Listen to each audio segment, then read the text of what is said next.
dream about him.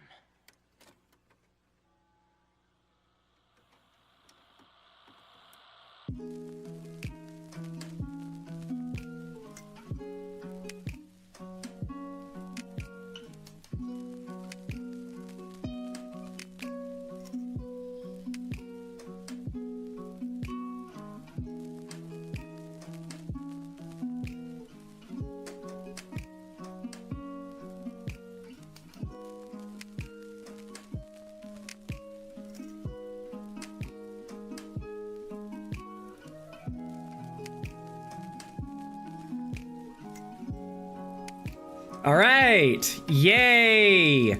Yay, yay, yay, yay. We are live, ladies and gentlemen. Hold on. I am going to fix something real quick. Not like that. Like that. See, I don't look so pale in terms of that. How you guys doing today? I thought I'd do a little fun stream for you guys today. Doing a little ranking. How are you guys doing today? Trying some new stuff out with this whole streaming shtick. How you guys doing? Thankful for you guys coming out to the stream. We will get started here in a second, but I just wanted to say hello to everybody, see how you guys are doing today. And yeah, I've had quite a day. My job was giving me the biggest amount of BS today. And I was just kind of on the edge a little bit. I am talking, right? You can hear me. You can hear me. Yes, you can hear me. I was muted last time in the last stream, so I don't want to make that mistake this time. But yeah. Outside of that, it's been a chill day, I guess. I believe that we are going to be having a little fun ranking these. I've not done really a ranking of this before. I've not really thought about it before, but I just want to have some fun. I don't know, just go on a stream and just have some fun. So yeah, hold on, let me retweet something. Let me let people know that I am here. I am talking to the world. Okay. All right. But yeah, fun times lay ahead. Let me get everything ready. Let me get everything straight. Let me get everything chill AF, as they say. I have the right game, right? As the game? Yes, I do. Cool. Without further ado, why does my monitor like flash every time I change the subject? All right, so Kingdom Hearts 1 World Tier List time. Fun times for all, fun times to be had.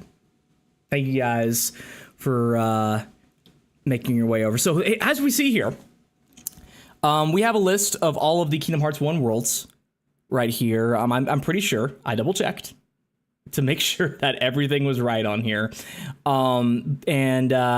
Yeah, I think everything's here. The one exception is the one Halloween Town will be in the icon from Kingdom Hearts 2, but don't think about that, okay? Don't think about that. We are not going to be worrying about semantics today. It's again, I'm doing this because it's something that I've not really thought about before. I've not really put them in a ranking before. Kingdom Hearts 1 worlds are, and Kingdom Hearts worlds in general, are very important to this whole series because of I think it's part of the whole. It's baked into the game. It's a collaboration between Disney and Square Enix, and you get to explore these worlds, have fun in them, and I think that was the big appeal for people back in the day, having the ability to play these worlds, these movies, these Disney movies, in a game setting, and you're like actually playing the movies and stuff like that. Even the original worlds too felt like you were playing a Disney movie, and that was really, really fun. So I think that they nailed it though. They absolutely nailed it with the way they went about it in Kingdom Hearts 1. I think that was the perfect way to do the whole thing, and I think that the series would not be the way it is today without the basis that they laid with these. But yeah, again, we have them all on the list here, all in a row. I've tried to put them in order, kinda, somewhat, not really. As you can see, Monstro is at the very end. The infamous ending of Kingdom Hearts 1, Monstro. It was all building to that. It was all building to that goddamn whale. Hey, Dino Ryan, how you doing today? And so, without further ado, maybe I should do this tier list stream, acting as if this is like the playlist order. You start at Destiny Islands, go to Traverse Town, chill with Pooh a little bit.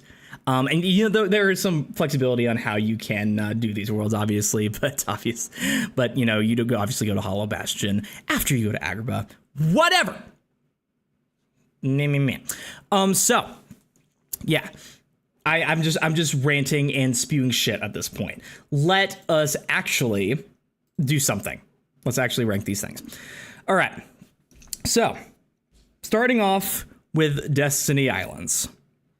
Actually, I should go over the tier list first. I'm such a bad streamer, guys. We got S through D here, because I don't think there's an F tier world in Kingdom Hearts 1. Also, this was just the basic preset that came with the tier list maker site. I don't make the rules, okay? I just follow them. And yeah, I don't think there's an F tier world in Kingdom Hearts 1. So, anyways, yeah. Now let's actually do it. So, first world we have up is Destiny Islands. The world you start off in, the one where everything is set for you in terms of this world. The world building is kind of set, where you get to get introduced to these characters and see their backstory, see what they've gone through, see what they're all about, and really kind of deep dive into the kind of art style, for one. You know, the kind of tone that is set by Destiny Islands is really, really good. And just the overall feeling of whimsy and going off into these different worlds and seeing what they're like and seeing what they're all about. So, and for me personally, Destiny Islands, I would put that in...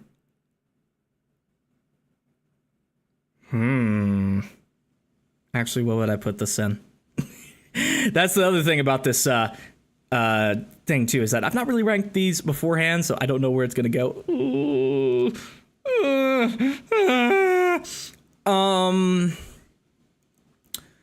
A or S? Fuck it, we're gonna put it in S tier. It is the fucking world, man. It is the world for Kingdom Hearts. It is the one that we all first started off with, is the one that we all grew up doing stuff in. And, you know, coconuts. We got coconuts. Okay? I mean, violent today about it. Again, I think it is a perfect way to build the world and to build the characters that are going to be in Kingdom Hearts. Riku, Sora, and Kairi. Even the Final Fantasy characters, the kid versions of Final Fantasy characters that they put in there are a really nice touch. And it's to show that, you know, this is a Square Enix thing. It is a Square Enix collaboration between them and Disney. And so you got to have them there, or else they're going to be confused. People are dumb, guys. So I think that it's just perfect. I think it was a really good hook. You don't get to do much on the island. In retrospect, you know, you only spend relatively about like an hour there. But again, that hour is very well spent. They really, really hone in and really refine what you're going to expect in this game. And I think that is the perfect starting world. And I think that is why I want to put it in S tier. A lot of it's basically like on nostalgia too. Nostalgia plays a big factor in this ranking as well. Just the theme song itself is S tier. Like, come on. Destiny Islands theme, put that shit straight in S tier. This is now a Kingdom Hearts 1 world music tier list stream, guys. I have changed the theme on you real quick. You never know what's coming next. And yeah, again, the theme itself, S tier. And yeah, I really, really appreciate how they were able to make something and, you know, really it kind of introduce you to the mechanics as well. It's also what it does. With each minigame, you get introduced to different aspects of the game. Like with the Riku Racing section, you get introduced to the platforming and the movement mechanics of the game. With the Riku Fight, you get introduced to the battle system in the game. You get introduced to how, you know, like blocking works, and you can learn like tech XP gains by doing that as well, and reach level 100 and waste half your life. Each little thing is just to give you a little slice of what's to come. And so, yeah. S tier. S tier. Next up, Traverse Town. Traverse Town. Traverse Town. Traverse Town.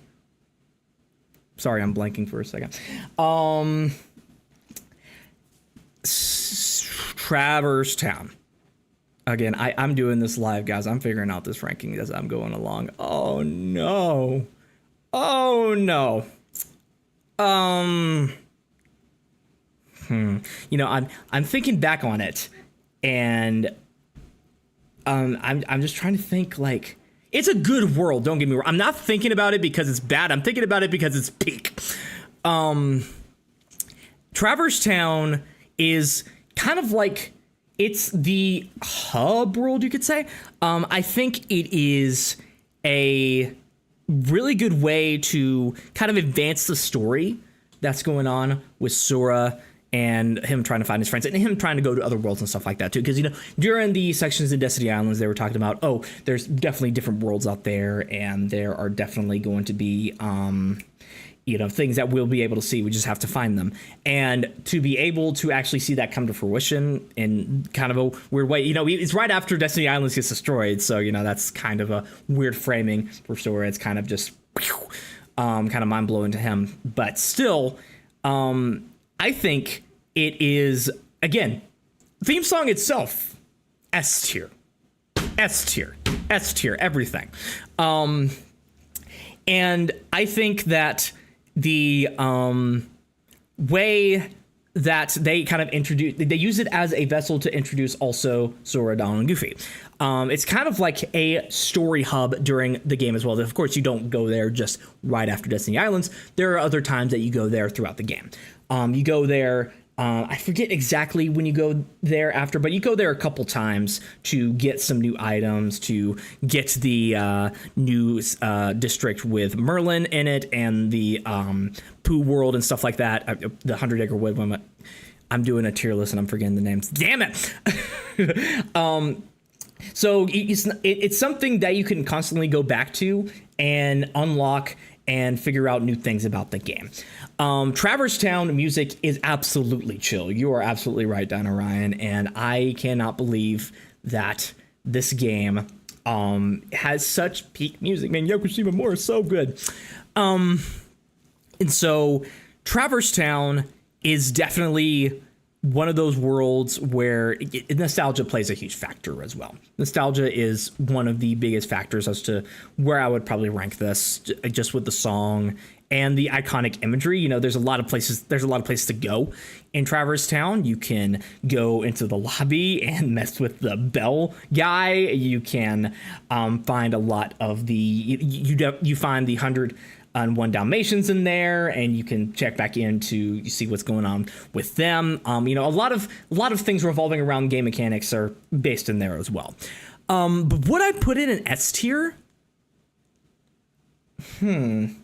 But I don't know if I would put it in S tier, because I don't know. There's something in me that's saying don't put it in S tier. I don't know what it is.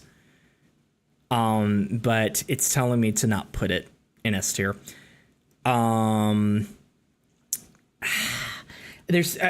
trying to think of the thing that's holding it back for me. If I were to say, I guess that it's segmented, that's really nitpicky.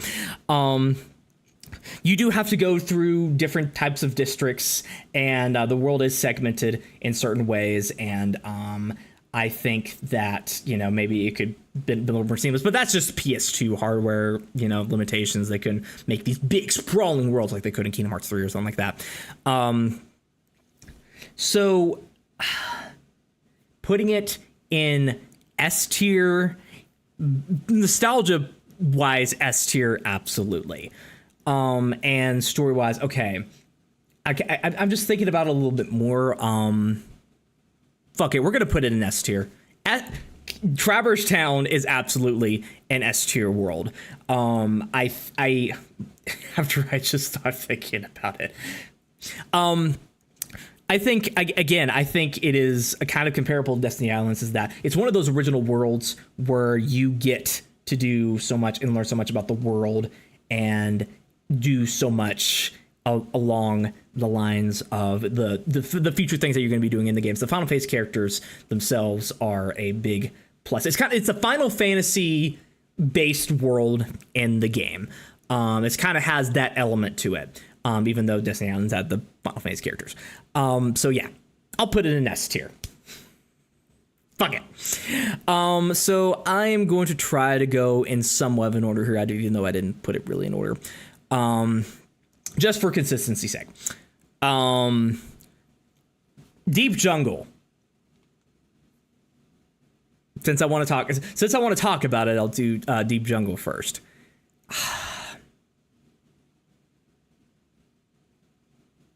I am not a big fan of this world. I'm just not a big fan. Not really a big fan. It is something to where the game's kind of quirks, the quirks of the game, specifically the platforming, really come out during this world. And I think that really brings it down for me. Because the way the world is structured as well doesn't really make it to where I think it's an enjoyable experience. Like I said, the problem with a lot of Kingdom Hearts 1 in hindsight, it's not really its fault, but it's just kind of a thing that's stated, is that everything's just so segmented. There's a lot of smaller rooms that you have to go through.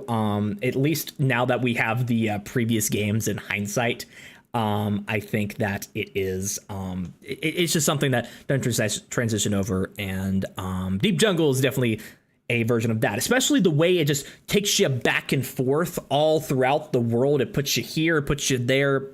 One room leads you this way, the other one leads you that way, and you can easily get trapped on the freaking hippos, man. The freaking hippos.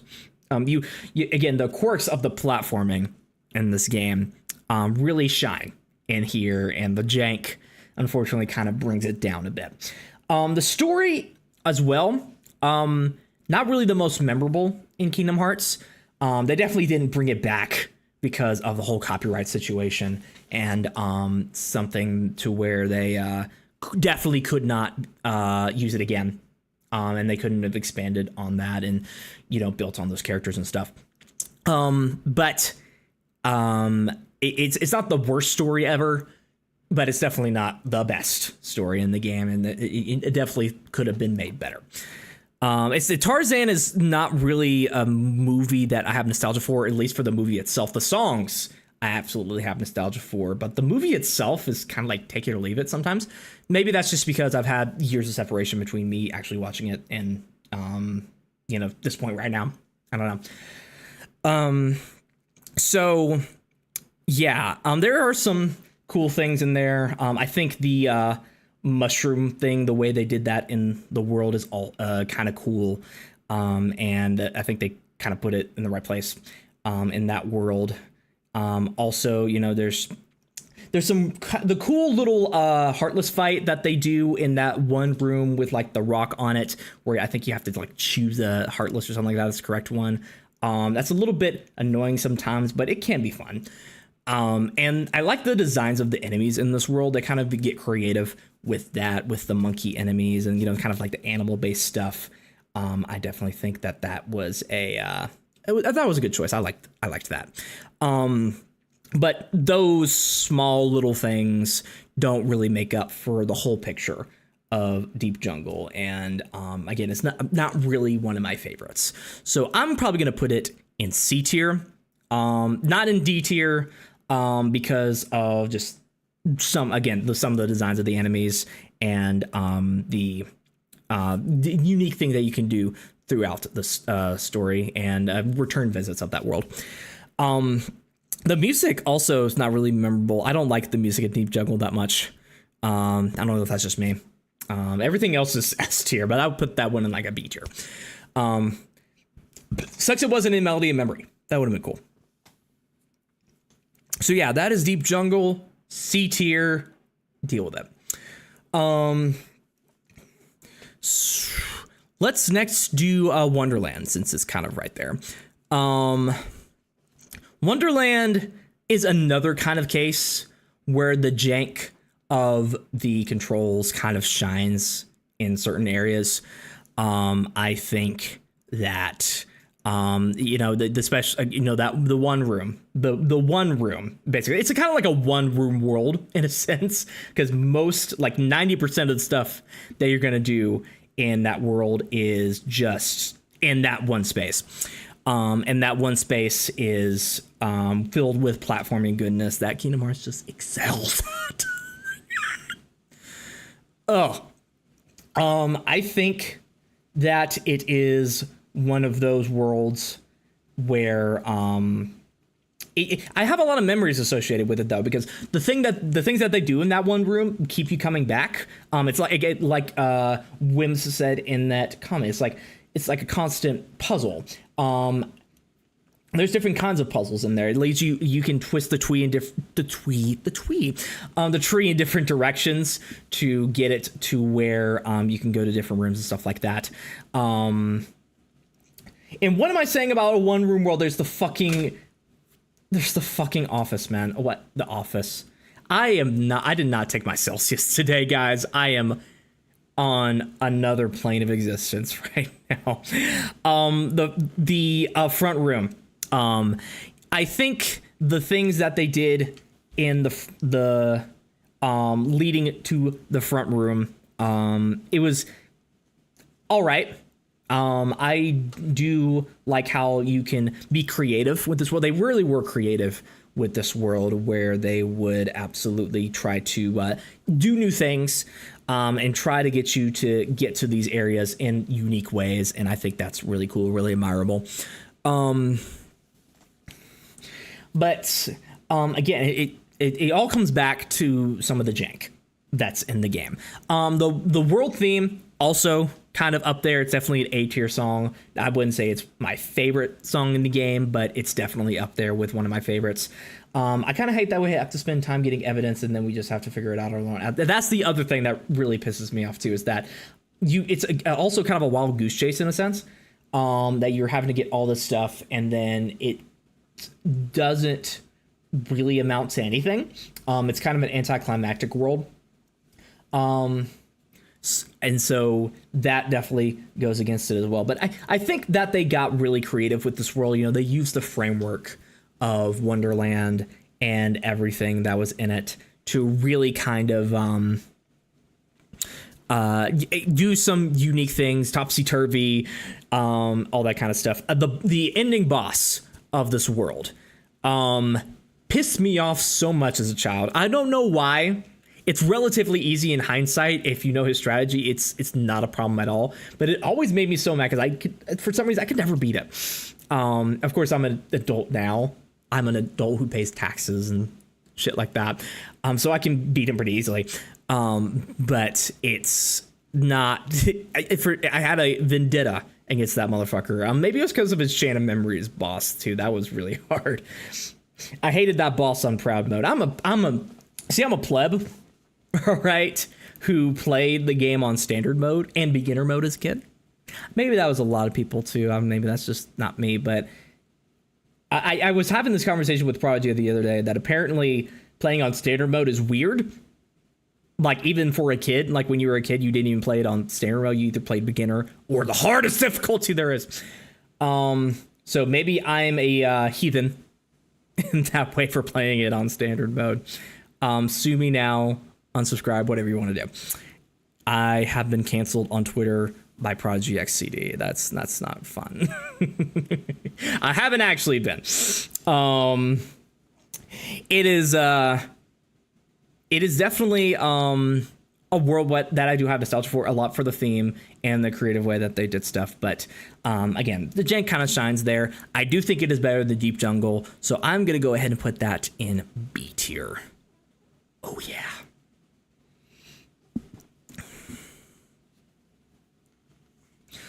All right. Which one do I want to do next? I'll do the one in the first rotational world. So we're going to go with Olympus Coliseum. Yes! Finally! Something that's awesome. I mean, I put two of them in Esther. Shut up. The first awesome Disney World, in my opinion. And, you know, something that is going to make me seem contradictory is, you know, I was talking about how there's not much to do in some of those worlds. I guess it's gonna sound contradictory here, but Olympus Coliseum, it only serves a purpose. It serves one purpose. It's for the Olympus Coliseum mode. It's for the cups. It's for all that. And if you look at it as just a entrance to the Coliseum and the cups, and the cup, you know, including the cups themselves. You obviously have to talk about the cups themselves. That is a mode that I sorely miss in Kingdom Hearts. I don't know why they didn't bring that back. That is something that should be just in every single Kingdom Hearts game. They did have it with the Mirage Arena kinda in Birth by Sleep, but that's not the same. Mods have definitely brought it to life again too, but it's not official. You know, Kingdom Hearts team, they're not doing their job right. So Olympus Coliseum is very nostalgic because it's just a fun doing all the cups. It is something where you can continually go back to as you get better in the game. If there's like one cup that's really bringing you down and you can't get through because you're not at a high enough level yet and you don't have enough skills or keyblades or whatever. And so you can continually keep coming back to it, keep getting better, keep going through the cups. And it's something to where you can absolutely get better at it, and you can notice that you're getting better at it as well. And I think that's what makes it so addicting, because I think it's something you can just continually come back to during the game. And that Sephiroth boss, though, confession, I've never beat him. I don't think I've beat him. I don't recall beating him. Beating him is something that has eluded me for a while. A lot of hard bosses I've never beat in Kingdom Hearts. Like, I've not beat Yuzura, and, you know, I've not really beat a lot of the Cavern of Remembrance, the data battles, all that stuff. And I think that is... I don't really play Kingdom Hearts for the ball-busting part of it. You know, a lot of people think that they want to just have their balls beaten with Kingdom Hearts. And I get that to a certain extent, because people like to have a challenge. A lot of people do, and they want to just have something to where they can work towards and get better. And me sounding like that, it may sound weird, but I think, I play Kingdom Hearts for the gameplay just in itself. You know, no matter what mode you really play Kingdom Hearts, it's really fun, and that's what really brings me back. This exemplifies the best parts of the Kingdom Hearts combat system. The really tight gameplay that they managed to get in there. The cool, kinky. What do you mean kinky? Is this a kinky stream now? Do you want me to take my shirt off or something? The combat in Kingdom Hearts, they really nailed that in that game. I think the combination of the 3D movement and the weapons that they chose and the amount of stuff they took from Final Fantasy with the spells and the items and all that stuff, and how they were able to adapt it to this formula, really shines in this mode. And again, it just makes you want to keep coming back. Yes, I'm busting. Yes, busting your balls. You don't know about ball busting gameplay, man? You ever played a Dark Souls game? I have, and I hated it. Kingdom Souls. If they ever make a Souls-like Kingdom Hearts game, oh no, that's the one game I'll never beat. Honestly, maybe they should. Souls-likes are the biggest games in the world now. That's the one thing that all the developers are doing now. Kingdom Hearts 4 is now a Souls-like, guys. I'm sorry to break the news. But that would be kind of interesting, though. A Kingdom Hearts Souls-like game. I don't know how they would do it, but that would be interesting. Yuzora Extreme Difficulty on Kingdom Souls. Oh, that would be S tier in hardest battles in gaming, period. Right there. No doubt about it. Back to the Olympus Coliseum discussion. But yeah, I think this is an A tier world. I think that just viewing it as the Olympus Coliseum, it's a really fun thing. It's kind of just like a checkpoint system in the game, kind of like a Traverse Town. Traverse Town is like a checkpoint for the story and some, progressions in some other areas like that. But the Olympus Coliseum is like a gameplay progression checkpoint. You can come here, beat the world, and when you finally beat all of the cups and beat Sephiroth and beat all the secret bosses in there and all that stuff, beat all the titans, it is something that is really satisfying. I never know that satisfaction, unfortunately, but I bet it feels great. So A tier. I guess we'll talk about 100 Acre Wood here next. 100 Acre Wood is not a world that I have much nostalgia for, actually, because I was a dumb kid back in the day. I know, shocking. I was someone who kind of completely just kind of ignored it back in the day. I never really paid it much attention. I kind of was like, oh, this is kind of like a mini game kind of thing, and I just don't think that this is something that's worth my time. So I ignored it. And I, as an adult now who pays his taxes and all that, I think that it is something that is fun. The mini games are fun. They have interesting mechanics. They have cool mechanics. I especially like the one, I think it was Tigger, with the bouncing pots and stuff. Was that Kingdom Hearts 1? Man, I'm blanking. Some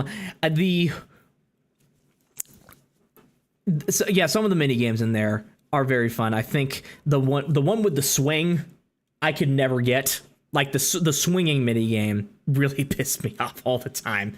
That one, I think I have only done it once. I was trying to do like an Ultimania run way back in the day, and I think I had to do it to get some item.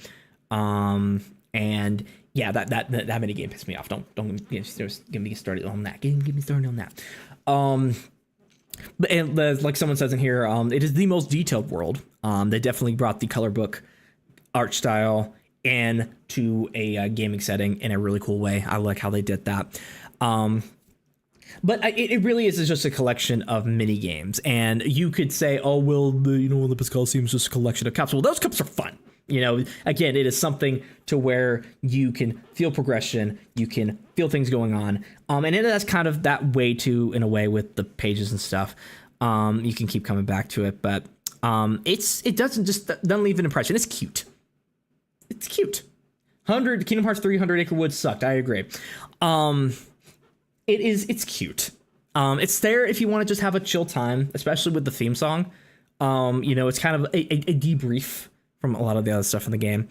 Kingdom Hearts is a much chiller game, I guess, than the game ones that came after it. But relatively, it's just a place where you can just have fun.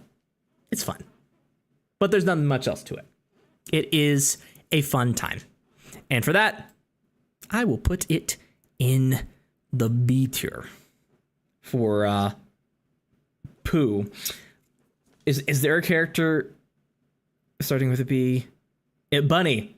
Rabbit. His name's Bunny now for the joke.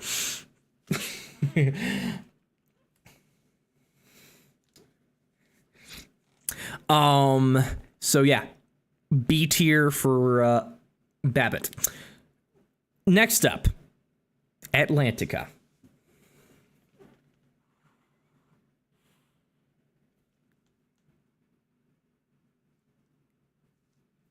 Come on.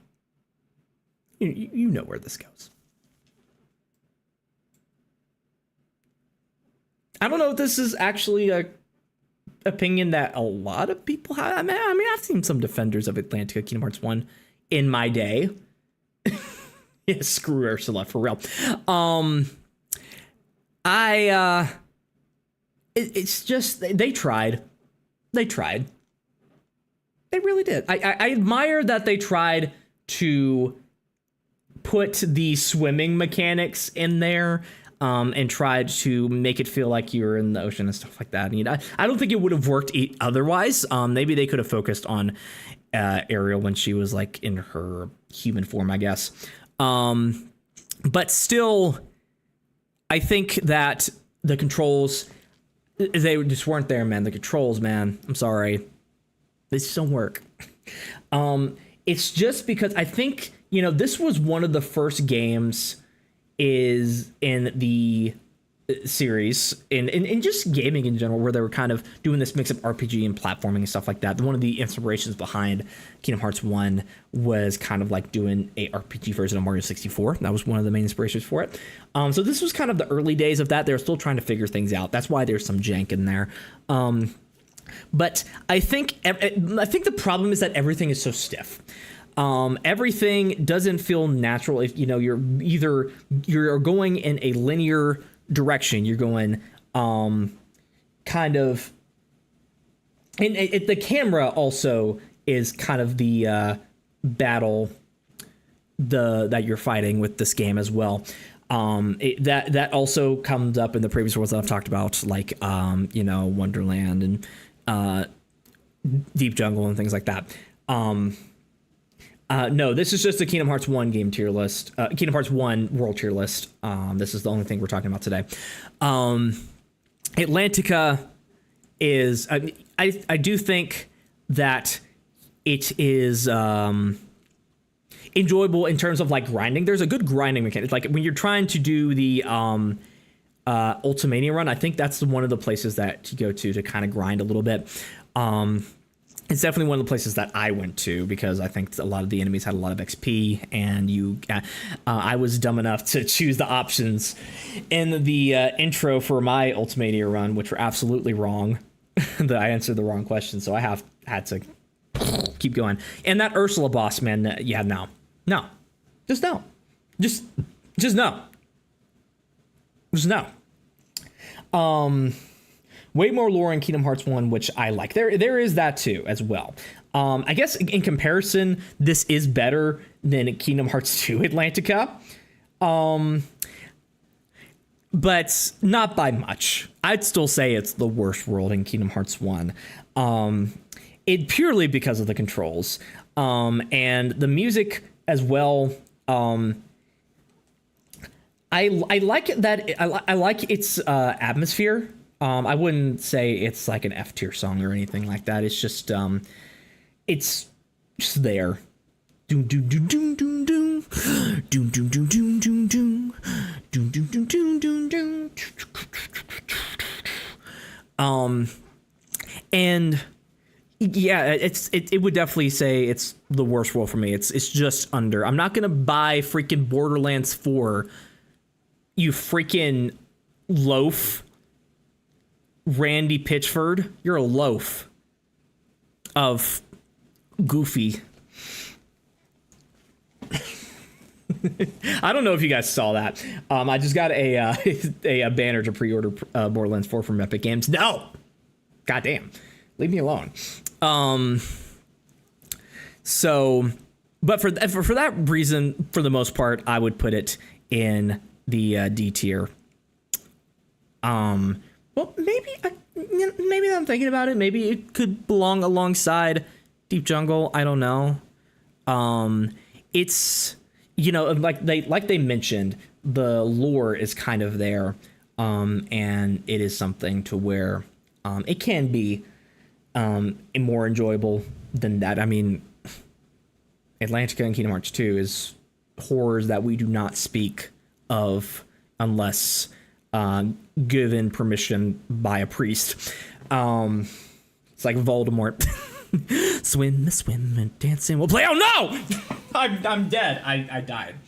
Kingdom Hearts 2 Atlantica killed me. But again, I still think it's my least favorite world, so that's why I'm putting it in D tier. Disagree with me or not? That's how it is. And if you don't know, now you know. Not saying the next word. So yeah, let me take a little break to kind of read the comments here. What you guys thinking? Screw Ursula. Yeah, we kind of talked about that. Yeah, I guess if something had to go in D, it's hard to argue. Yeah, it would. It's like picking your favorite children. There's got to be one that throws the controller across the room and breaks it, and you have to ground them, and you have to sit them down and talk to them and realize that it's just things are. We're gonna have to send you away. It's getting bad, man. That got so dark. We get dark on this channel, guys.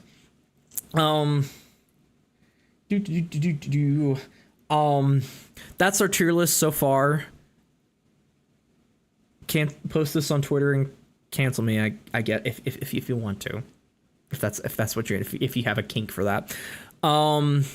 Which one should we do next? I want to get rid of all the Disney worlds first. Fuck it. Let's do Monstro. Monstro. I like its art style.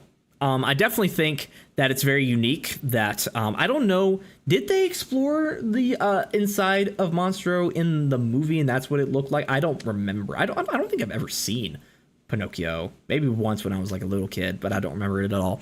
But I do like that they incorporate a lot of like fleshy themes in a Disney way. In a Disney way of incorporating kind of like fleshy art styles and all that kind of stuff. And Geppetto is Geppetto's just a dude, man. He's just a dude. We love Geppetto. He's a cool guy. The structure, though, that's where we get to some problems. I think that it is something to where it's an interesting puzzle to solve. You definitely feel like you are making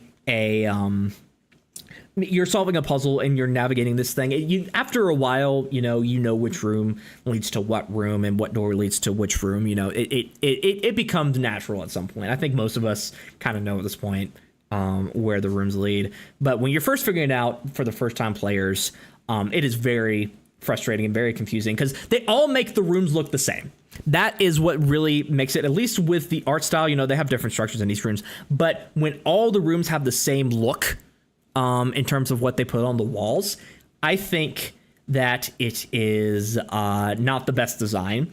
And it can lead to a lot of confusion. And definitely I was confused as a kid. I had to replay that world and I think I had to look up a guide eventually on how to beat it. That's how long it took me to figure it out. And I'm probably not alone in that either. But Monstro, I think that if the way they maybe could have done it is that they could have made each world, they could have made each room lead into another, and had a puzzle for you to solve to unlock the next door to figure it out and chase Pinocchio that way. I think that would have been cooler like that, instead of room 1 leading to room 4 and then that leading to room 6 and then leading back to room 3 and blah, blah, blah. I think that was a better way that they could have done that. And there's a lot of puzzle elements to Kingdom Hearts 1, especially with like the Wonderland thing. So I think they could have adapted that and made it into a fun thing for Monstro. But as it stands now, that is how it is. It is what it is. And because it is what it is, I'm throwing it in C tier. Again, I think it's a fun world. I think the art style is fun, and you do get some story development with Riku and all that stuff with that world. But outside of that, the visuals, while they are unique and fun, they do blend together and make it confusing to play. There you go. C tier for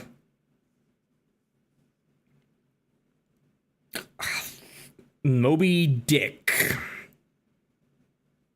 Yeah. Next up. What should we do next?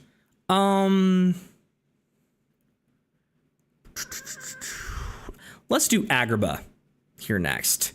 Agrabah, I do think it's kind of like it for a while it's kind of like a hallway.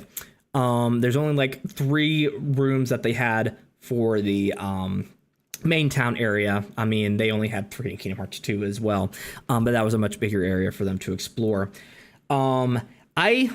I do like the story in here quite a bit. I think it is up there with the best stories in this game.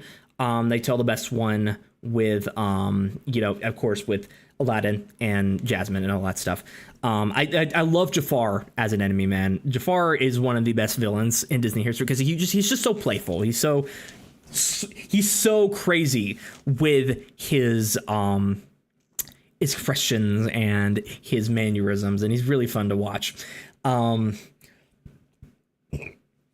you actually feel like you're involved in the story with this one. You definitely feel with Aladdin and going through his story, you definitely feel like you're really involved in what's going on. And the cave as well. That one is kind of fun too. I think it was a much more fun experience in Kingdom Hearts 2. That one was just absolute craziness, and I liked that one. Even though it was just kind of a big drop down kind of thing. I think that the puzzles that they have to solve in there too, those are fun. That's how they should have done Monstro, man. Just having each room kind of lead to each other, solving a puzzle, figuring shit out. That would have been fun. And the Jafar boss battle at the end of the world as well is fun as well. Like they mentioned here, the fact that you have to attack the lamp and not Jafar himself. The way they do the blocks sometimes are very annoying, especially when I remember getting trapped a lot of times with that and waiting having to wait 10 seconds for them to get there and having to just spam lightning, thunder. That was me the whole time. Thunder. I run a YouTube channel, guys, where I get paid to do this. But still, I do think it is a fun boss battle at the end of the day. So I would put that in A tier, if I'm being honest. Just the gameplay is really fun. The enemies are also really fun. So you get to fight a lot of enemies in this, and it's also kind of a cool grinding spot when you're trying to do a lot of stuff. So also for being helpful and being the grind spot. A tier. We're moving on. I think we only got 2 worlds left. So let's go to Halloween Town. They got really creative with the designs in this world. I think it's the most different design wise that they went with for the Kingdom Hearts series. Hold on, sorry. I just got a notification about something. The designs in Halloween Town are very, very fun.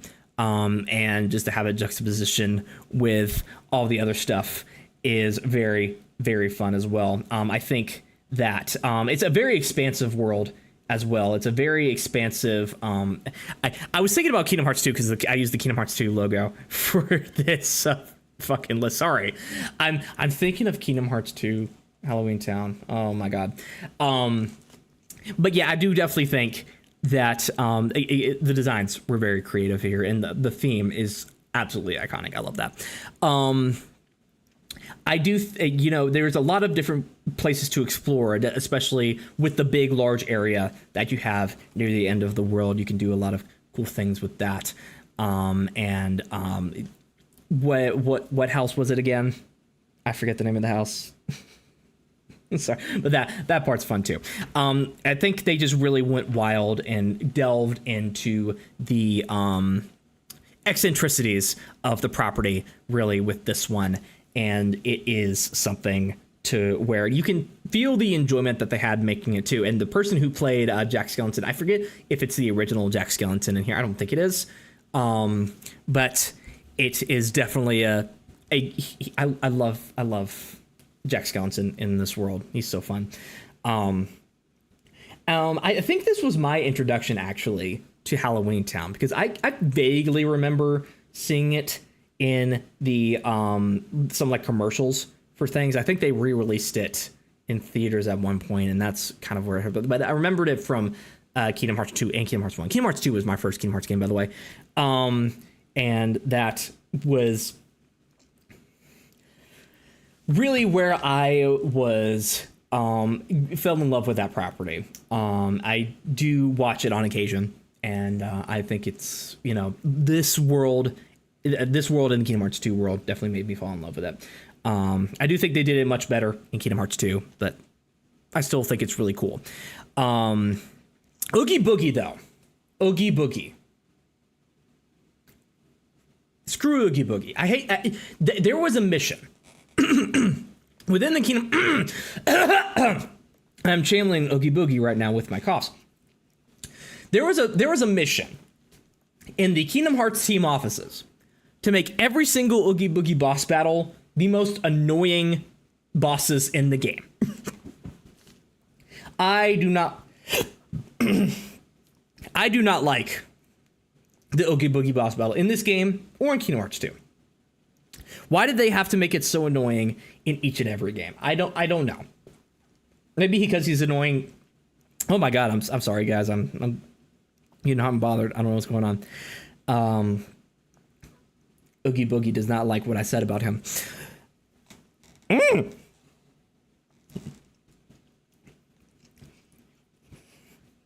With the gates and the freaking the gates and all that stuff, but just the gates and just all that stuff just really pissed me off, man. Sorry, Oogie Boogie, you are not the you're not the top dog. It's time to go, as he says. It's time to go in B tier. Don't take offense, Jack Skellington. I think you're great.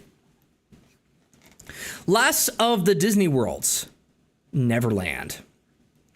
Neverland is also something that was just kind of there for me growing up. I don't know why it doesn't leave much of an impression on me, but it just doesn't.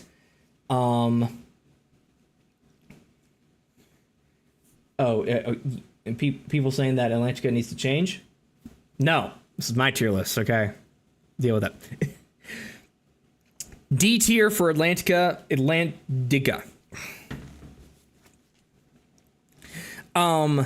Neverland, again, it's not something that it stands out to me in my nostalgic memories. But replaying the world, it's fun. It's definitely fun. It's solid. You don't get to do much exploring. You're basically on his ship and then in London to fight the boss, and that's it. But I think it is also something to where the stuff that they show story-wise is very tight. It's very cool. I really like the way that they did that. Also, I'm forgetting the song now. Again, it's not really something that's stuck in my mind. I've heard the secret boss in Neverland can eat it. He can eat it. He can. I will have a mountain of shit prepared, ready for that man. Yeah, fuck that boss. With the whole clock and all that bullshit. No.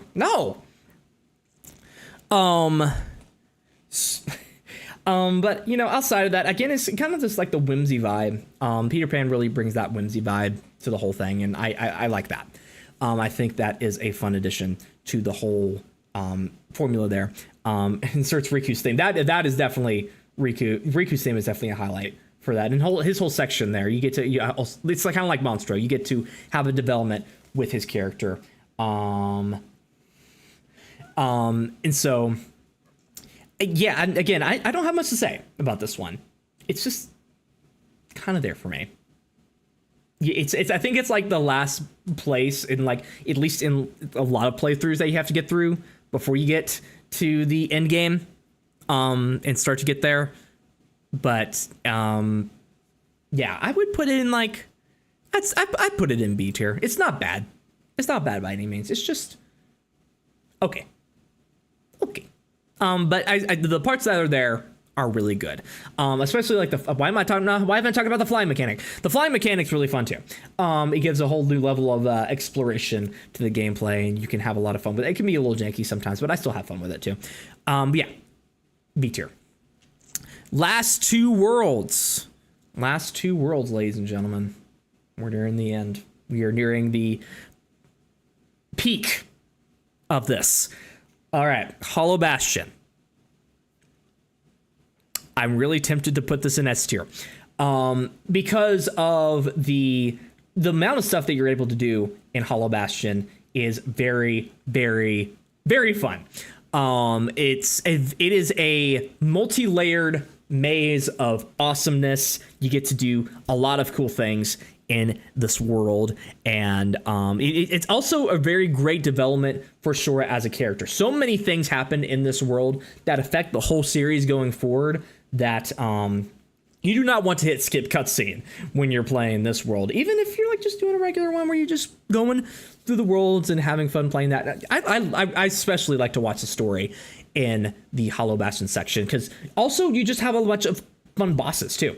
The Riku boss is very fun. It's kind of like it's a climax to the story, because we've been following Riku's kind of descent and kind of like a external view of him being tricked by Maleficent and going down this path, and it really peaks with this world and this boss, and it's kind of an emotional high point for the game. Also, the Maleficent boss fight, also in of itself too. A lot of people said they had a lot of problems with this boss growing up, that it was really hard. Maybe it was because I played on like standard difficulty, I don't know. But I never really had a problem with it. It wasn't really, it was definitely it was not a easy boss by any means. I had to do a couple tries to get it right. But I think that ultimately I beat it in like an hour or something like that. And I think it's one of those bosses where you want to keep going. It's one of those bosses where, like, if you get this one move right, you get this one dodge roll right, you can absolutely beat this boss, and it's just within grasp. That's something that I think is a really fun aspect about it. And I don't hate that boss like some people do. I've seen some people hate that boss. I don't like it. I don't think it's bad by any means. It's just hard for some people. But I play on standard like a good boy.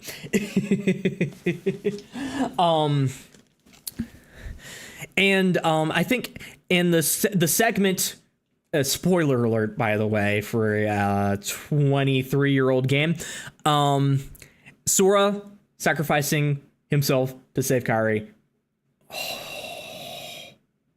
Oh man, that section, when you're a kid, that section really hits you. And just the figuring out of the grand story that's really going behind it all, and figuring out who Ansem really is and what his goals are and what's going on with that and how that leads to the end game. I personally, this might be a controversial opinion, but Ansem as a main villain, Ansem Seeker of Darkness, by the way, the main villain in Kingdom Hearts 1, is not really my favorite. I think he's not the most developed villain in the Kingdom Hearts series, because you hear about him through the notes, and the characters talk about him at various points, and you get various hints throughout the game as to who this guy is and what he's leading to, but you don't really get introduced to him proper until this world. And by the time you get to this world, it's kind of near the end game, and I think that it is I just think that he could have been developed better. By the time that we get to the end of the world and all that stuff, you don't get to know him that well. It's just a few cutscenes here and there, at least in terms of seeing him. So there's that kind of stuff. And some secret reports, though, those are cool.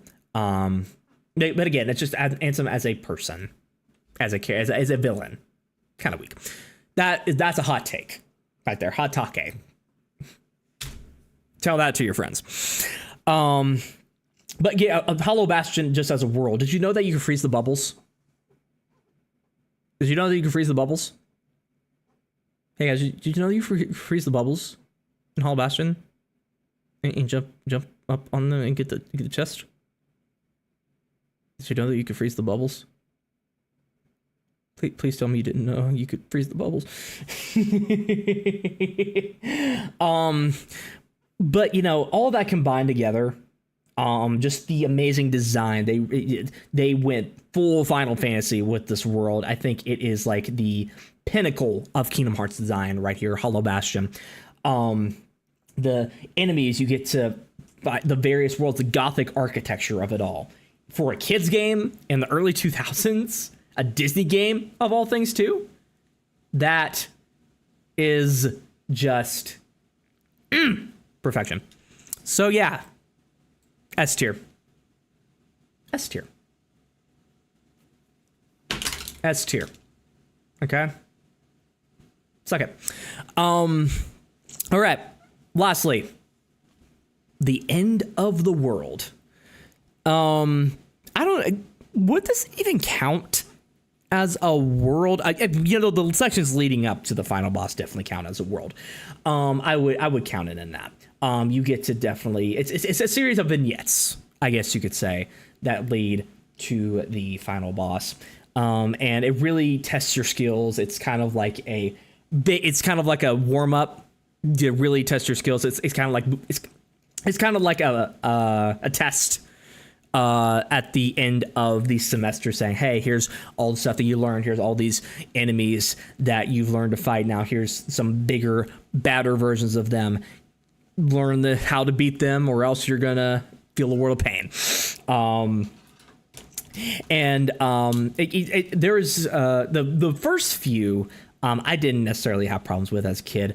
The freaking room before Final Rest with those fucking Heartless in them, the freaking flying Heartless with the swords. Fuck that room. That shit pissed me off at some points, man. That thing, woo! Oh my god. That I was probably on that for a day. Not just a straight day. This is not just a straight day of gameplay, but it was more than I'd like to admit. Maybe it's because I suck at Kingdom Hearts. I don't know, Mr. Standard Mode player here. Did you know you could freeze the bubbles in Kingdom Hearts 1? And I just, I did imagine this being on Proud, but oh no. Maybe I should do a Proud run for a stream. That way, you could see that how bad I am at Kingdom Hearts. That would be fun.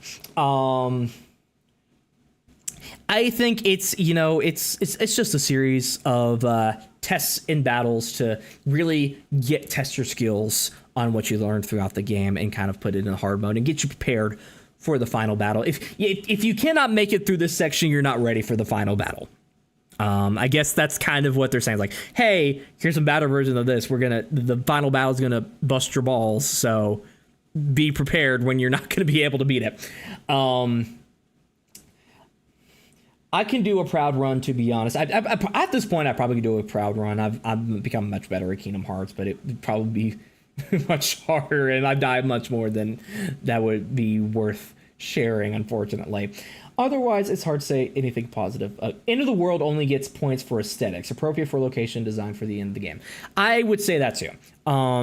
Aesthetics, really cool. It's showing what destruction the destruction of the worlds has really caused and how it's become such a problem. I've always wondered what worlds they destroyed, what stars went out in the game. Like, what Disney worlds were they? Were they ones that we didn't know about yet? Maybe it was like a Princess of the Frog world, or, you know, like a Treasure Planet world. Nomura destroyed the Treasure Planet world so we can never get it. That sick bastard. Have they ever confirmed that? I'm not the biggest lore guy in the world. Did they ever confirm what worlds were destroyed? I mean, I don't think they confirmed how many they actually destroyed, period. Did they do that either? Or consumed by darkness, you know what I mean? Probably just the Splash Mountain world, yeah. Knowing the movie that's based on, maybe it was for the best. If only the movie didn't flop. Yes, so, what was... I'm even forgetting the name now. What was that one movie that came out like 2 years ago that flopped from Disney? The Mysterious Event... It's like they were going through worlds or something. Damn, I'm forgetting the name. That's how much it flopped, guys. It's not even memorable. If your movie did not make $300 million at the box office, consumed by darkness. There were remnants of the Enchanted Domain, Dwarf Woodlands, and the End of the World. No, I think there was. I think there. You don't quote me on that. I think there was. But yeah, going back, Cars. Yes, Cars World. That totally wasn't going to be in a future Kingdom Hearts game. They definitely didn't plan that. You didn't hear that from me. They leaked it onto the internet. What are you even talking about?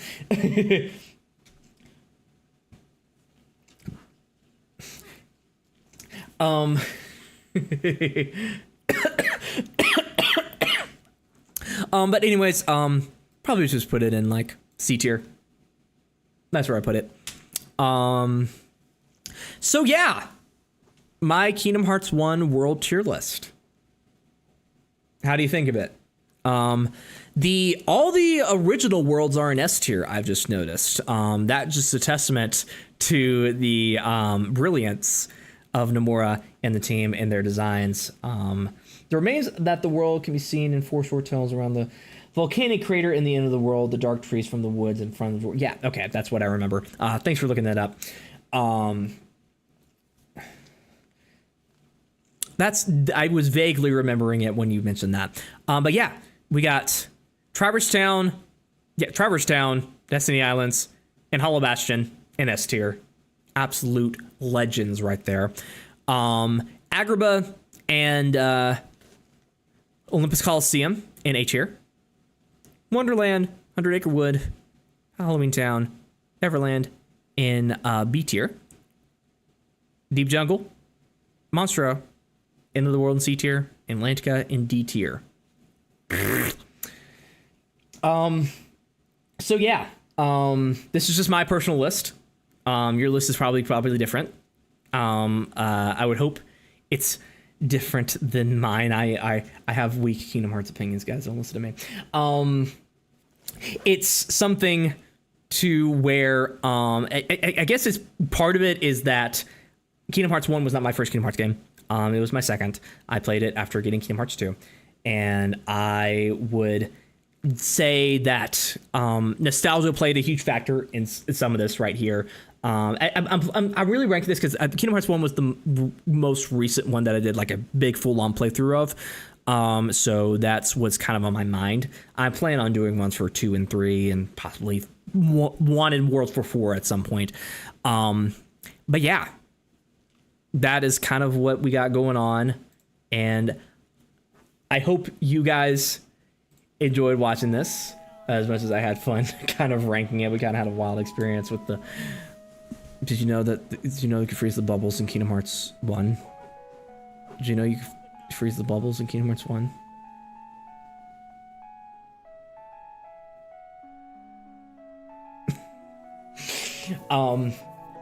Yeah. Let me read some of the chat here. It's top 3 for Atlantica. Really not that bad. I just can't get over the controls. Sorry. Let me get to the other screen here so I can see more of it. I would shuffle around a few of the worlds near the bottom of the tier list, but top half is solid. Not a bad tier list. Thank you. Thank you guys for being so nice about it. Y'all come around to Atlantica. You'll come around to Atlantica eventually. Maybe I have to give it another playthrough. It's one of those things like with playing Chain of Memories. I give it a try every single time, and it just never works for me. Did you know that you can freeze the bubbles of Cage for one? No, you freeze the bubbles of Cage for one. Better pace breaker than 100 Acre Wood. Atlantica. Okay. I disagree with that. 100 Acre Wood is much more chill. Decent list, yeah. Did you know? Let me have it back up on the screen here real quick so more people can see it if they haven't come in yet. Yeah. Just checking my notifications here. Are you gonna do tier lists for the other games too? I plan on doing it. I would hope to. If this is something that I want to keep doing. I have plans for other kinds of streams as well. I have a plan for a cool little series of live streams that I could do with like a friend or something like that. I've come up with like a new game involving tier lists. It's a very, very fun idea. It is a very, very interesting one. And I think it's something that I could do more than just Kingdom Hearts with. I could definitely turn it into something that it's moldable into other franchises. It's a very flexible thing. And that's what I like to do. I like to have something to where I can have a lot of fun and flexibility with it, you know. I will reveal that at some point. I'm still developing it, so stay tuned for that. But it is something to where I definitely have plans to be active on that front. I don't know what other kind of live streams that I could do. Some other things that I've wanted to do are rando streams, because Prodigy John, my good friend, has been getting me into rando recently. I've been learning it a little bit, and it is something that I have a lot of fun doing. And so maybe I could do a rando stream. That would be fun to have like a race between him and me. The absolute beginner being told by a veteran. That'd be cool. But yeah, big plans in the future. You know, I had a lot of fun doing this. I had a lot of fun with you guys coming out on the stream, and thanks for coming out. I really appreciate every single one of you. You guys are great. And yeah, this has been lowkeymatt, and I will see you guys in the next stream, video, short, whatever it's going to be.